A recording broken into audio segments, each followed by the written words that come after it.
સુરેન્દ્રનગરના થાનમાં સરકારી ગોડાઉનમાં લાગેલી આગમાં 70,000 કિલો મગફળી બળીને ખાખ થઈ ગઈ છે। 6મી માર્ચે લાગેલી આગ તો 7મી માર્ચે ઓલવાઈ ગઈ, પણ તેના પછી મગફળીના આગના રાજકારણે મૂળ આગ કરતાં પણ વધુ વેગ પકડ્યો છે। મગફળીમાં લાગેલી આગ પરના રાજકારણની આગની જ્વાળ બધે ફેલાઈ ગઈ છે અને તેના લીધે આક્ષેપ પ્રત્યાક્ષેપનો દોર પણ ચાલુ થઈ ગયો છે। મગફળીના ગોડાઉનમાં લાગેલી આગમાં છેક અમદાવાદથી તપાસની ટીમ આવી હતી। આ તપાસમાં એટલું જાણવામાં આવ્યું હતું કે ગોડાઉન સરકારી હોવા છતાં ત્યાં સીસીટીવી કેમેરા ન હતા અને ફાયર સેફટીના સાધનો પણ ન હતા। આમ અનાજના આટલા મોટા સરકારી ગોડાઉનમાં આટલી મોટી વ્યવસ્થાકીય ખામી કેવી રીતે હોઈ શકે તે પણ એક મોટો સવાલ છે। અમદાવાદના અધિકારીઓ તેમની તપાસનો રિપોર્ટ ઉચ્ચ સ્તરે મોકલશે અને તેના પછી આગળના પગલાં લેવાશે। એની પર કાયદેસરની કાર્યવાહી થવી જોઈએ।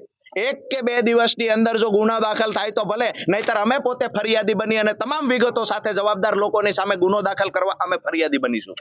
આ અંગે થાનગઢના સ્થાનિક ખેડૂત આગેવાન રાજુભાઈ કરપડાએ જણાવ્યું હતું કે અહીં સૌથી મોટો સવાલ એ છે કે થાનગઢ જેવા પ્રાંતમાં છેક દ્વારકા, જામનગર જેવા 300 કિલોમીટર દૂરના સ્થળોએથી મગફળી કેમ અહીં લાવવામાં આવી તે પણ એક સૌથી મોટો સવાલ છે।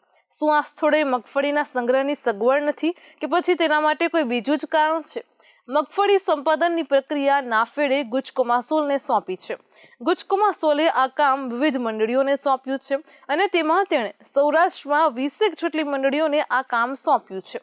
હવે જે સરકારી ગોડાઉનમાં જ માલનો સંગ્રહ કરવામાં આવ્યો તેના પરથી જ હેવી ટ્રાન્સમિશન લાઇન પસાર થાય છે।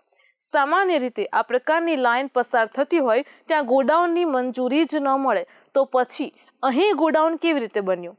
તેથી અમને શંકા છે કે સરકારી ગોડાઉન પણ ગેરકાયદેસરનું હોઈ શકે છે।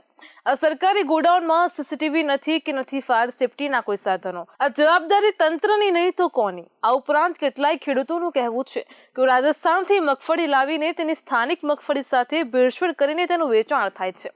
આવી મગફળીનું પ્રમાણ લગભગ 20% હોવાનું પણ કહેવાય છે। આમ કરીને સીધા 50 કરોડ રૂપિયા ઓળવી લેવા હોવાની વાત સ્થાનિક ખેડૂતો કરી રહ્યા છે। હવે ગોડાઉનમાં સીસીટીવી જ નથી અને ત્યારે આગનું સાચું કારણ બહાર આવવાને લઈને પણ શંકા છે। જો સીસીટીવી હોત તો આગ લગાવનારના સગળ મળ્યા હોત।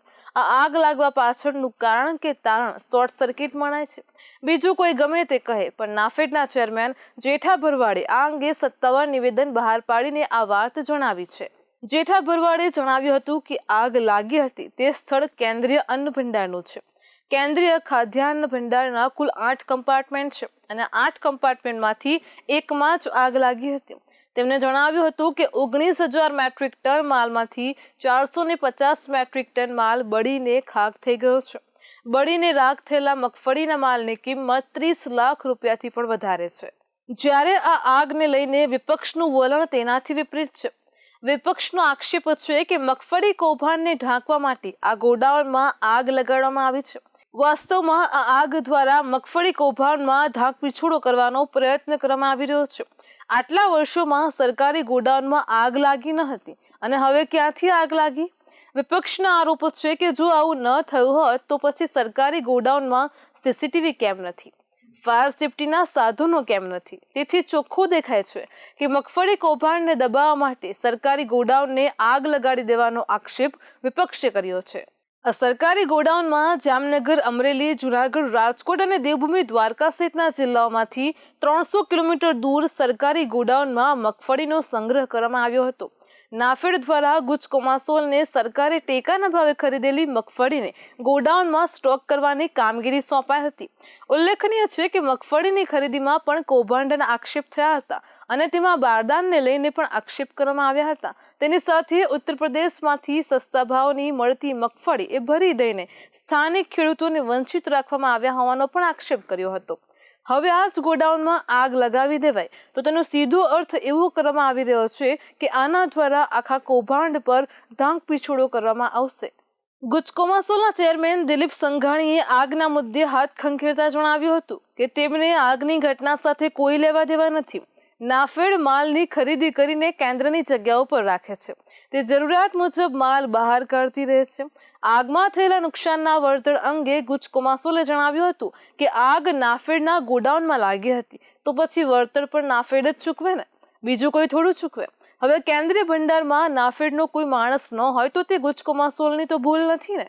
આ બતાવે છે કે આગની ઘટનાને લઈને નાફેડ અને ગુજકોમાસોલના સામસામા રાહ છે. નાફેડ કહે છે કે અમે મગફળીના સંગ્રહની જવાબદારી ગુજકોમાસોલને સોંપી હતી અને આ કામની સંપૂર્ણ જવાબદારી તેની હતી. તો કેન્દ્રીય એજન્સીઓ બધે કંઈ થોડી પહોંચી વળે, તેથી તે ત્યાંની સ્થાનિક સંસ્થાઓની જ મદદ લેતી હોય છે. આ જ રીતે નાફેડ અહીં ગુજકોમાસોલની મદદ લીધી છે. બીજી બાજુએ તો ગુજકોમાસોલ આ મુદ્દે ટસનું મસ થવા પણ તૈયાર નથી. તેનું કહેવું એવું છે કે મગફળીની ખરીદીથી લઈને તેને ગોડાઉનમાં સંગ્રહ કરવામાં આવ્યો તે પ્રક્રિયામાં અમારી કોઈ ભૂમિકા નથી. આ ખરીદી નાફેડે કરી છે, અમે નહીં, તેથી જવાબદારી તેની થાય. આમ બંને પક્ષ એકબીજા ઉપર આક્ષેપ પ્રત્યાક્ષેપની સાથે સાથે જવાબદારી પણ ધૂળવા લાગ્યા છે. નાફેડ ગુજકોમાસોલ પર અને ગુજકોમાસોલ નાફેડ ઉપર જવાબદારી ઢોળે છે. જે ગોડાઉનની અંદર જે મગફળીનો જથ્થો છે સંગ્રહ કરવામાં આવેલો, ત્યાં આગ લાગેલી. આ આગના સમાચાર મળતા જ મામલાદાર થાનગઢ સ્થળ પર પહોંચેલા. ત્યારબાદ અમારી ટીમ સાથે પણ અમે આવેલા અને ફાયર ફાઇટરોની મદદ લઈ જુદી જુદી 10 ટીમોની મદદ લીધેલી છે આજુબાજુના ફાયર ફાઇટરોની, અને આગ ઉપર રાત્રે 11 કલાક સુધીમાં સંપૂર્ણ કાબૂ મેળવ્યો. ત્યારબાદ જે કુલિંગની પ્રોસેસ ચાલતી હતી જે હમણાં જ પૂર્ણ થઈ છે. કુલિંગ એટલા માટે કે જે મગફળીનો જથ્થો છે એની અંદર બારદનની અંદર ભરેલો હતો, તો આગ છે બારદનને બાળ્યા અને ત્યારબાદ જે મગફળીના ફોતરા હોય છે ત્યાંમાંથી સતત ધુમાડો નીકળતો હતો.